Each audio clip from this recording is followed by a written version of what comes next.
नमस्कार, मैं खुशी और आप देख रहे हैं पुलिस टुडे न्यूज, सबसे तेज सबसे सर्वाधिक खबरों वाला चैनल जो आपको निष्पक्ष सच्ची खबरें सबसे पहले पुलिस टुडे न्यूज पर मिलती हैं। ऐसे ही लेटेस्ट अपडेट पाने के लिए हमारे चैनल को सब्सक्राइब करें, लाइक करें, बेल आइकन को प्रेस करना ना भूलें। अगर आप हमें फेसबुक, यूट्यूब, ट्विटर के माध्यम से देख रहे हैं तो हमारे चैनल को फॉलो करें, कमेंट करना ना भूलें। धन्यवाद। गौ माता को राष्ट्र माता का दर्जा देने की मांग तेज, धार में गौ भक्तों की विशाल रैली। धार, मध्य प्रदेश के धार जिले में गौ माता को राष्ट्र माता का दर्जा दिए जाने की मांग को लेकर सोमवार को बड़ी संख्या में गौ भक्तों ने रैली निकालकर जिला कलेक्टर को ज्ञापन सौंपा। श्री लक्ष्मी गौशाला समिति के नेतृत्व में आयोजित इस अभियान में जिले की विभिन्न गौशालाओं के संचालक, गौसेवक और सनातन धर्म से जुड़े लोगों ने भाग लिया। अभिव्यक्ति स्थल से शुरू हुई रैली जिला कलेक्टरेट पहुंची, जहां महामहिम राष्ट्रपति, प्रधानमंत्री, राज्यपाल और मुख्यमंत्री के नाम हजारों हस्ताक्षरों से युक्त प्रार्थना पत्र तथा पेन ड्राइव कलेक्टर को सौंपी गई। यह अभियान धार गौ सम्मान आह्वान अभियान के तहत आयोजित किया गया।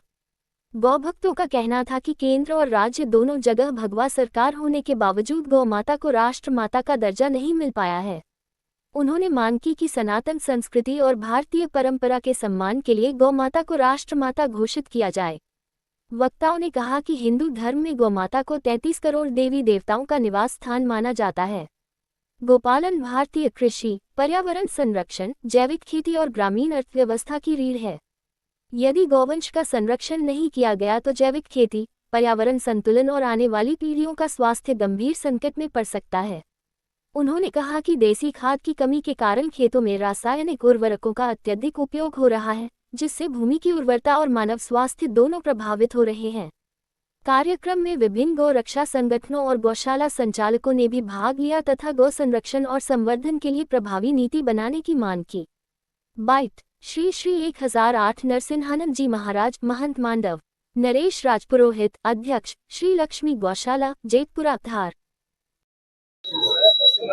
महाराज जी, सबसे पहले एक बात बताइए, वीसी से ज्यादा महत्वपूर्ण गो सेवक है कि वीसी ज्यादा महत्वपूर्ण? देखिए, वीसी में विषय क्या चल रहा है वो उसकी जानकारी हम लोगों को नहीं। जो माननीय तहसीलदार महोदय ने भी कहा कि भोजशाला को लेकर कोई विषय चल रहा है, उसको मानकर, उनके शब्दों को मानकर हमारे समस्त गो भक्तों ने निर्णय लिया कि हम माननीय कलेक्टर महोदय के बजाय एसडीएम को भी देना के लिए मान गए हैं। विषय क्या है ये तो कलेक्टर साहब जाने, एसडीएम साहब जाने। क्योंकि ये शांतिपूर्ण धर्म और गो भक्तों का प्रार्थना पत्र है, इसलिए इसको शांति से, सहजता से, सरलता से देना हमारा दायित्व है। तो उन्होंने जो कहा वो हमने मान लिया। आपको क्या लगता है कब तक घोषित होगी? देखिए, घोषित तो ये बहुत जल्दी होगी। जिस तरह से हमने अयोध्या के राम मंदिर को इतनी जल्दी बनते देखा है, तो ऐसा हमारा मानना है कि अति शीघ्र माननीय प्रधानमंत्री जी ऐसा कोई निर्णय, ऐसा कोई नियम बनाएंगे जिससे कि हमारी गौ माता राष्ट्र माता के रूप में स्थापित होगी और हमारे यहाँ गौ हत्या और गौवध जैसी चीजें बंद होगी। जय श्री राम। गौ सम्मान आह्वान अभियान के तहत हम लोग यहाँ पहुंचे थे। ये हमारा 4 चरणों में चलने वाला आह्वान है। इसमें हम सभी गौ भक्तों ने ये प्रण लिया है कि इस देश में और इस प्रदेश में और अन्य प्रदेशों में भी गौ हत्या बंद हो, उन पे पूर्ण प्रतिबंध लगे और उसके लिए कठोर कानून बनाया जाए। इसके लिए हमने 27 अप्रैल को माननीय तहसीलदार को एक प्रार्थना पत्र, हम ज्ञापन नहीं देते हैं, हम लोगों ने प्रार्थना की है कि आप इस देश में गौ हत्या बंद करें। राष्ट्रपति, प्रधानमंत्री, माननीय मुख्यमंत्री और राज्यपाल महोदय से हमने निवेदन किया है। एक बात बताइए, सनातन की सरकार में इतना संघर्ष करने की क्यों जरूरत पड़ रही है? देखिए, ये हमारा गौ भक्तों का दायित्व है, इतना बड़ा राष्ट्र है, हम इसी के लिए लड़ाई लड़ रहे हैं।